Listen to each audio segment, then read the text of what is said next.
Come on in. Here we are. So nice to have you here for our weekly webinar, Support for Stressful Times. I'm Ann Weiser Cornell, and I look forward to spending time with you. This is an opportunity to be together and for me to share some processes and tips that are support for stressful times. And the stressful times are going on, aren't they?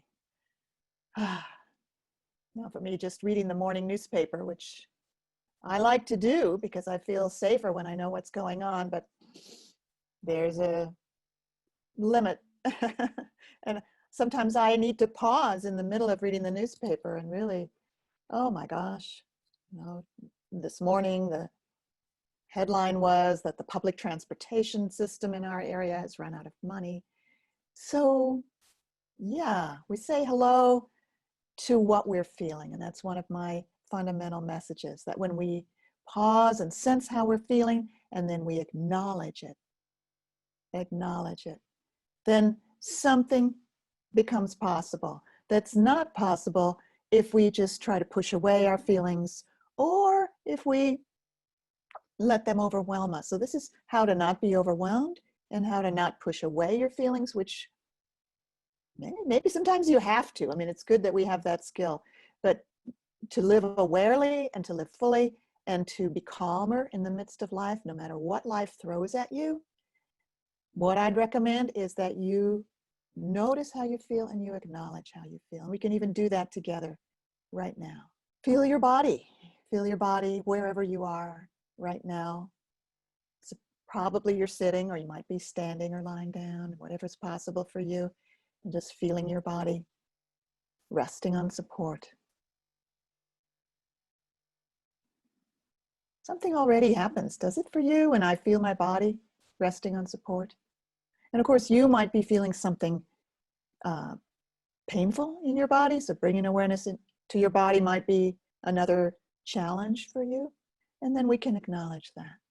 But even so, the power of noticing, sensing how it is right now, whatever you're feeling, sensing especially in this area that includes your throat, your chest, stomach, belly, abdomen area. And so just sort of coming in with a kind of curiosity, how am I right now? You might be feeling okay right now.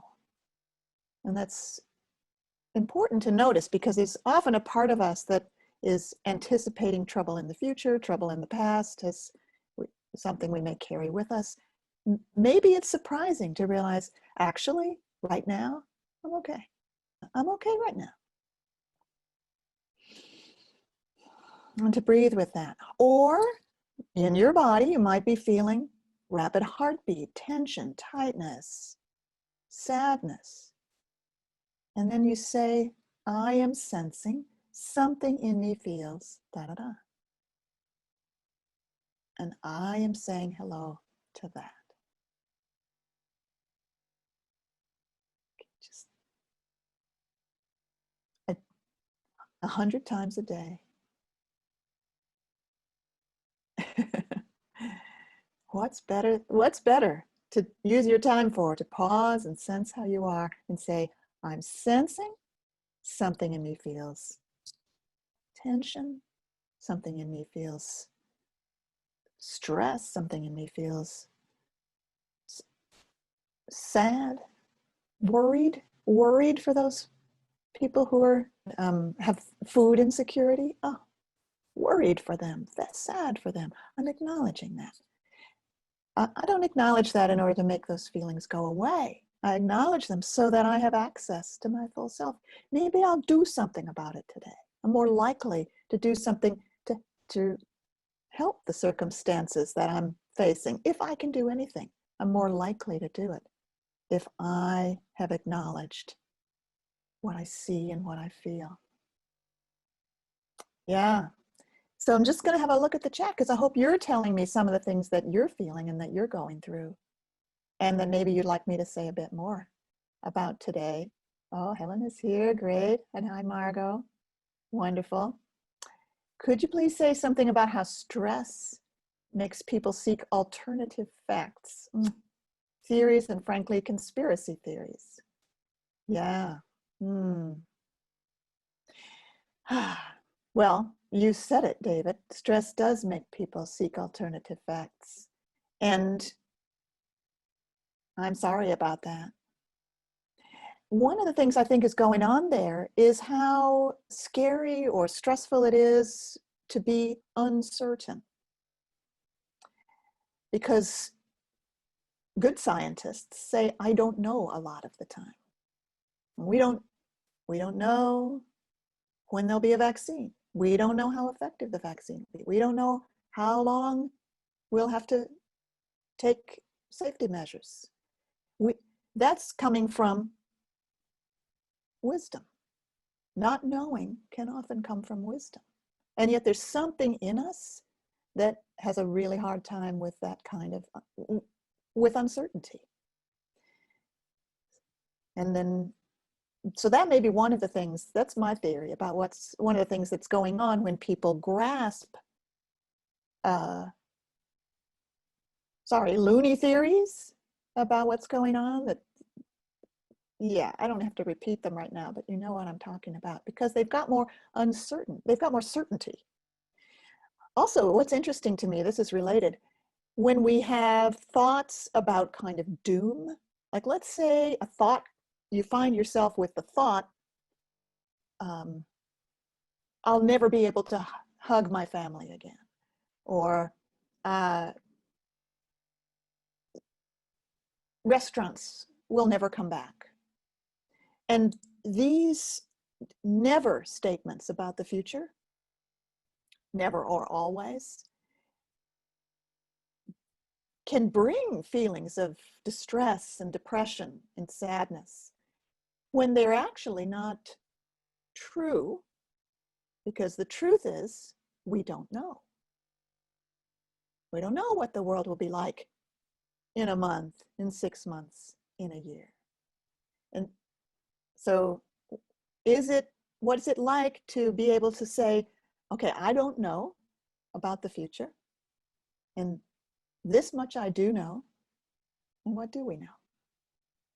Well, I know about myself that I'm healthy right now, and I'm enjoying being with you.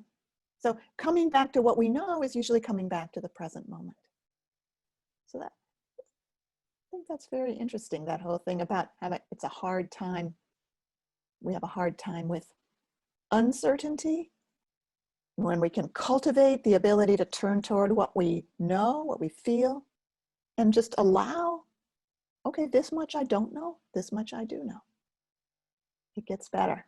Lindsay writes, I'm sensing something in me feels despairing. Yeah, good for you to say it that way, Lindsay, and saying, I'm being with that something in me that feels despairing. And if you can feel it in your body, it helps to put a hand there. Like with your hand, you're being with something in you that feels despairing. And we don't try to talk our feelings out of how they feel. That's not my recommendation anyway. Just, I really hear how despairing you feel, and I am with you.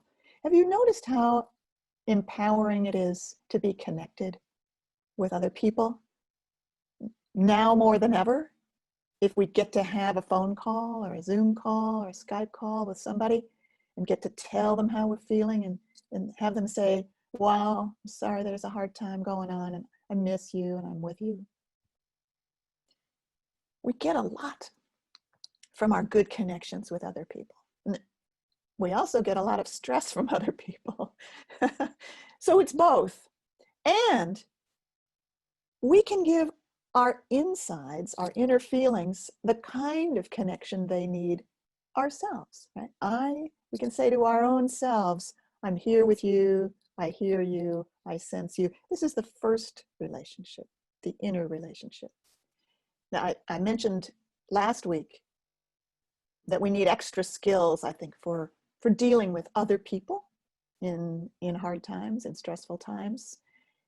One of the skills that's, I think, really important for dealing with other people is the skill of knowing how you feel and knowing your own needs. So whether you live with somebody or whether you don't live with anybody, but you deal with people in various ways in your neighborhood and in the stores that you still get to go to. Some people are living in places that are reopening right now. We have more contact with other people. What are your needs? Do I get to sense my own needs there? I have a right to my needs. Now, I might choose not to express or assert those needs if the situation doesn't feel safe for that. So there's two discernments. One is, what do I need? And the second is, will I express that here?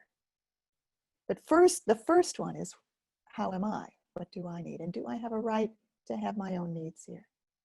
Yeah. Ah, Cynthia is writing, reading and digesting the news is a great topic. I have to pause while I'm taking in the news. And be nice to myself. Yes. And sad things are going on in the world that seem to have nothing to do with COVID directly. That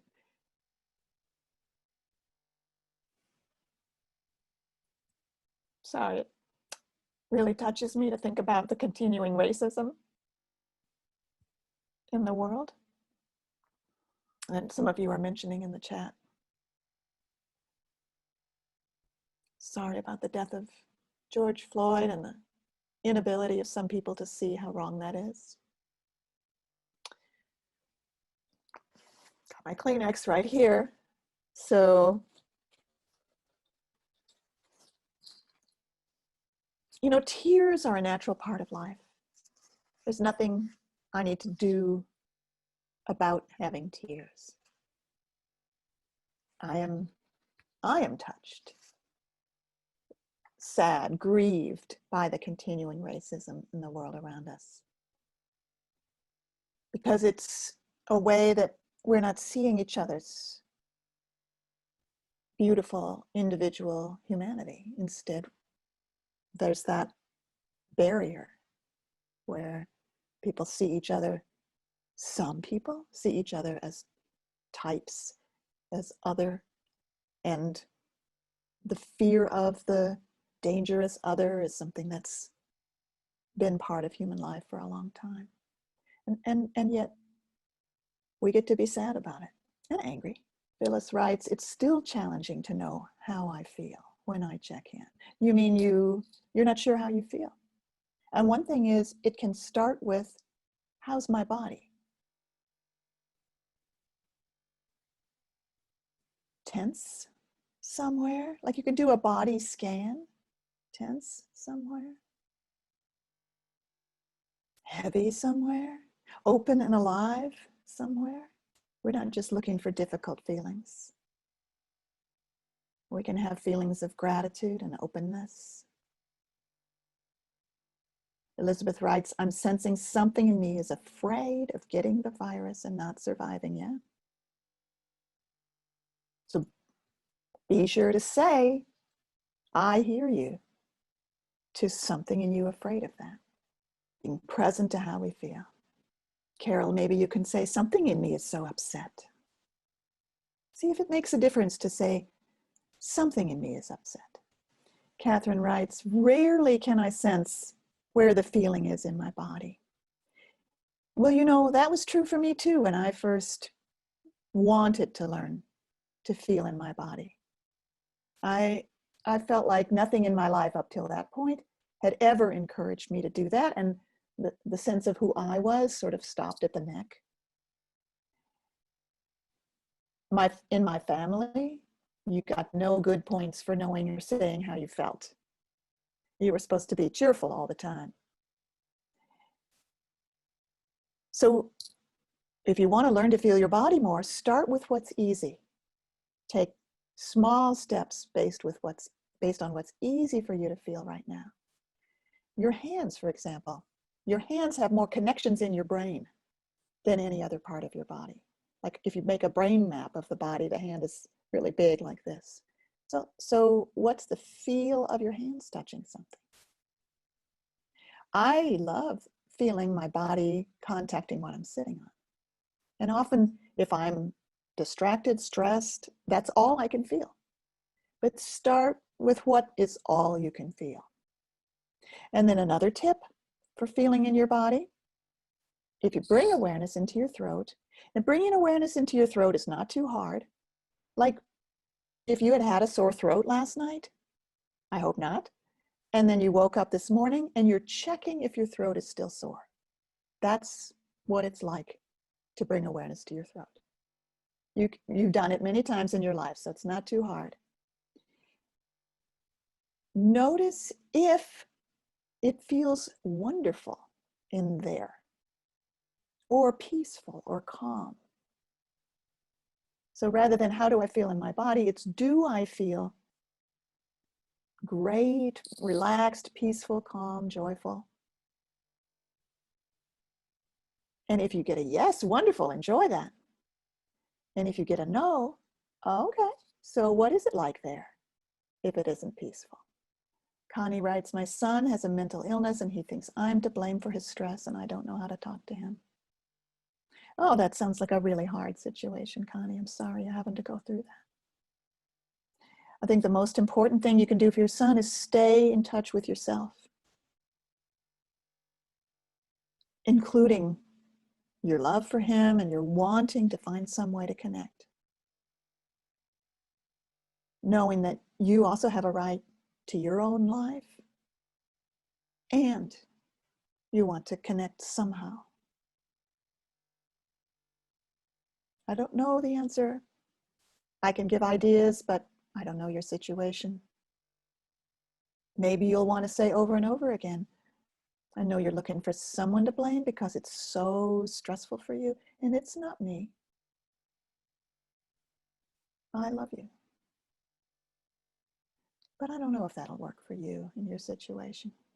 Allison writes, whenever I focus on my throat, it's always a burning feeling. It's been that way for years. Oh, wow. And what happens when you stay longer with it? Really acknowledge it. I sense you feel burning. Speaking to the burning in your throat.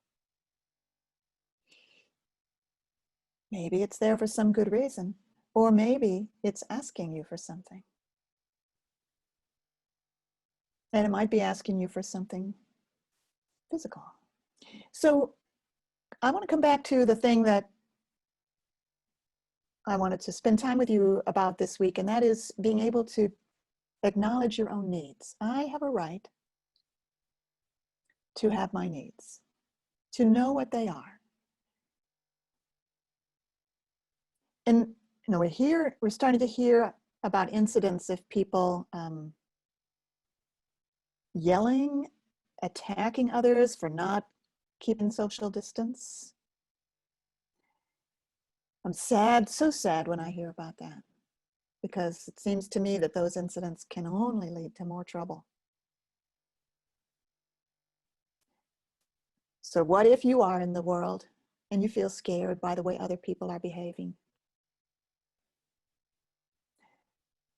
I'd suggest, here's what I'd do. Take care of myself. Take care of yourself. Do what you need to do to be safe. Remove yourself from the situation. Back up. Get out of there. Out there in social situations with people who you don't know, it's not going to work to get mad at them. And so when something in us wants to burst out, yell at that person for not wearing a mask or for going the wrong way down the supermarket aisle, say hello to that. It's got so scared. But that kind of thing is not just fear. A side of us is being awakened that because of fear wants to manage and control other people. In my work, we call that a protector part. And protector parts are that's what happens when you live with somebody and you start criticizing them. So that the critic of other people is the same process where we also criticize ourselves. And it's a part of us that gets taken over by anxiety and tries to manage that anxiety by controlling. You have to follow the rules. You're not following the rules. And it needs, I think, for us to pause, sense, I'm getting really anxious here. I notice something in me wants to manage my anxiety by making that other person behave themselves. What do I need to do right now to keep myself safe? Pausing and sensing is always a great idea. And pausing is the thing that will get us into awareness in these situations where we get in trouble because we act automatically. And when you act automatically, you're pretty much always acting out of a child part inside, the terrified, panicked part of you that thinks only controlling other people is going to help me be safe. Pause. And that's what we like to do together here. That's what we're doing right now in this webinar. We're pausing and sensing. Nancy's writing, feelings can be felt in the body, but what is a need? Oh, what a good question. So if you think of a time recently when you felt at a loss or overwhelmed in a social situation. So feelings can signal needs not being met. So I felt at a loss, I felt overwhelmed. The social situations include email, Zoom, any contact we have with other people. So you felt distress or pressure, or this is too much, I can't deal with it, or I need to get away, or there's something wrong with that person. So these are signals that a need of yours is under threat. It's at risk. And then, having gotten that signal, you can pause and sense, what do I need? Oh, good. Marianne redid her chat, and that's the cnvc.org is the website of the Nonviolent Communication Organization. I have loved their work for 45 years, and there's a list of needs. And the concept is that everybody has the same needs. And so needs are not the needs for a particular strategy, like I need you to give me some money, but they're needs for, let's say, respect, autonomy, safety, and so on. It's nice to look at that list of needs and check in with yourself. It can help. Yeah. So what did we say today? Well, noticing how you feel and acknowledging it is a very empowering thing to do. Coming into the present moment, being here now. Here's what I know. I know here's how I am right now. This is what I know. Many feelings like panic and anxiety are not aimed at the present moment. They have to do with things that haven't happened yet to us. Can we bear the uncertainty that here's how I am right now, and what's going to happen in the next who knows when? I don't know. And what helps us is to acknowledge how we feel, to be the one who can say to ourselves, I am sensing, da-da-da, and I say hello to that. Whether you can feel in your body easily or not, like you see me, if you can see me, you can see me put my hand on my heart. Even if you don't know where you feel what you feel, you could still put your hand on your heart. It probably will feel good.